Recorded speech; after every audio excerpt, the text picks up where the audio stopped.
Assalamualaikum warahmatullahi wabarakatuh. Kami dari kelompok 5 ingin menjelaskan tentang populasi tumbuhan. Pertama-tama kami ingin memperkenalkan diri dulu. Saya Latifah Hanum sebagai moderator dan penyaji ketiga. Yang kedua ada M. Yunus sebagai penyaji pertama. Dan yang ketiga ada Arlinda Permatasari sebagai penyaji kedua. Baik, langsung aja yang akan dijelaskan oleh M. Yunus.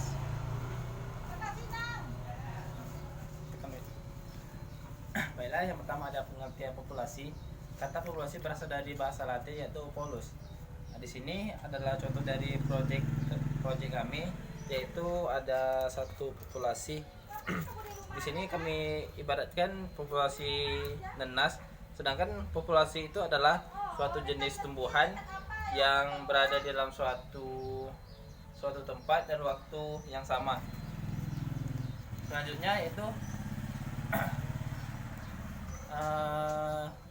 jadi populasi itu adalah kelompok organisme dari jenis yang sama menduduki ruang tertentu yang memiliki berbagai sifat dan merupakan milik yang khas dari kelompok itu, tetapi tidak menjadi milik individu dalam kelompok itu.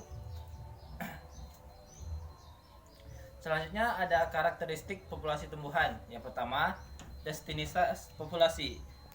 Densitas populasi adalah besarnya populasi dalam suatu unit ruang yang pada umumnya dinyatakan sebagai jumlah individu-individu dalam setiap luas dan volume. Yang kedua ada natalitas populasi. Natalitas yaitu reproduksi individu baru dari suatu populasi. Menurut Odum, di sini ada beberapa pakar. Yang pertama ada Gopal dan Bhardwaj. Yang kedua ada Odum. Dan selanjutnya natalitas atau angka kelahiran yang mempunyai kemampuan populasi untuk bertambah. Yang ketiga ada mortalitas populasi. Mortalitas atau angka kematian yaitu jumlah individu yang mati dalam populasi untuk suatu periode waktu tertentu. Selanjutnya akan dijelaskan oleh Arlinda. Faktor-faktor yang mempengaruhi mortalitas dapat dikelompokkan ke dalam 4 golongan. Yang pertama, faktor-faktor yang mematikan, yaitu faktor-faktor yang secara langsung dapat mematikan atau mengurangi populasi. Misalnya predasi, pemburuan, penyakit, kelaparan, dan kecelakaan. Kedua, faktor-faktor kesejahteraan, yaitu faktor-faktor yang berhubungan dengan kualitas lingkungan hidup, misalnya kualitas makanan, minuman, kualitas udara, pelindung, dan kualitas ruang atau tempat hidup. Tiga, faktor-faktor berpengaruh yaitu faktor-faktor yang mempengaruhi keadaan kualitas dan kuantitas makanan, minuman, udara, pelindung, dan ruangan atau tempat hidup. Keempat, kematian karena umur yang telah tua. 4. Laju kenaikan pusat. 5. Penyebaran umur. Penyebaran umur merupakan salah satu karakteristik populasi yang mempengaruhi mortalitas dan natalitas karena perbandingan dari berbagai golongan umur individu-individu di dalam populasi akan menentukan status reproduksi yang sedang berlangsung pada populasi dan menyatakan kondisi yang dapat diharapkan pada masa mendatang. 6. Distribusi atau penyebaran udara. Individu-individu yang ada di dalam populasi mengalami penyebaran di dalam habitat mengikuti salah satu di antara 3 pola penyebaran yang disebut pola distribusi intern.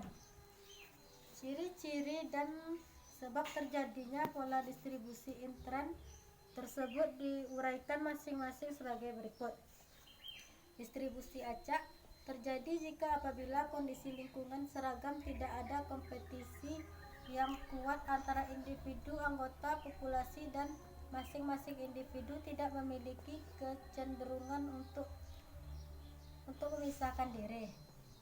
Distribusi seragam terjadi apabila kondisi lingkungan cukup seragam di seluruh area dan ada kompetisi yang kuat antara individu anggota populasi. 3. Distribusi tergolong pada suatu populasi merupakan distribusi yang umum terjadi di alam Selanjutnya akan dijelaskan oleh Latifah Hanum. Yang ketujuh, dispersi anggota populasi. Dispersi atau perluasan anggota populasi adalah gerakan individu anggota populasi atau anak-anaknya atau bakal kehidupan lainnya. Yang kedelapan, isolasi dan teritorialitas, yaitu pengucilan individu anggota populasi oleh yang lainnya dalam suatu populasi. Yang kesembilan,